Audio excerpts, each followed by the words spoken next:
Mohamed Kateb dans sa chronique Regard sur le Sahel. Pour cette chronique, la première de l'année 2025, nous allons revenir, actualité oblige, sur la situation au Mozambique. Déjà, il y a quelques jours, nous avons consacré une thématique autour de la situation dans ce pays de l'Afrique australe, dont les troubles après l'annonce des résultats des élections présidentielles du 9 octobre 2024 s'amplifient de jour en jour.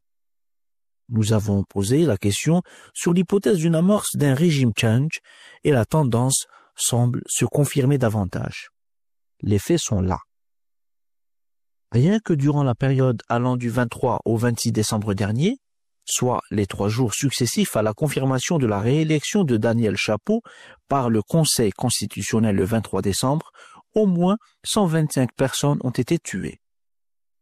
Ce total, dévoilé le 26 décembre par l'ONG locale Platforma Decide, dont les données sont régulièrement reprises par Amnesty International et d'autres organisations internationales, fait également état d'un total de 252 morts depuis le début des troubles dans la foulée des élections du 9 octobre.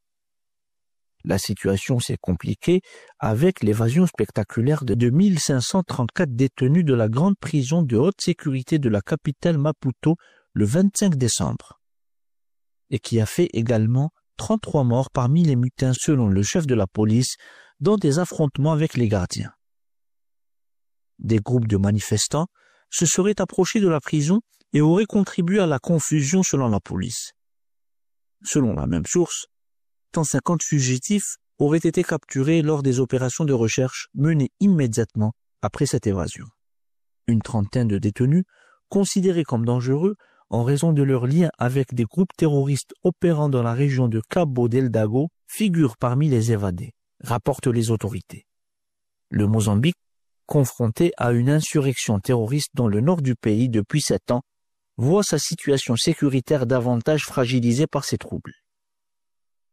Pire, plusieurs milliers de Mozambicains ont fui le pays face à cette flambée de violence accompagnée de vandalisme. L'Afrique du Sud, puissance régionale, s'inquiète d'un possible démordement du chaos dans la sous-région. Pretoria a annoncé avoir intensifié ses opérations conjointes avec son voisin le long de la frontière entre les deux pays afin de prévenir les crimes qui pourraient survenir à la suite de ces troubles. Le président sud-africain Cyril Ramaphosa a également nommé son conseiller à la sécurité, Sidney Mufamadi, envoyé spécial au Mozambique pour dialoguer avec les parties prenantes et tenter de rétablir le calme. Espérons que les prochains jours, les premiers de cette nouvelle année, soient porteurs d'optimisme, de paix et de sécurité pour le peuple mozambicain et tous les peuples de l'Afrique. Encore une fois, bonne et heureuse année 2025 et à bientôt pour une nouvelle chronique.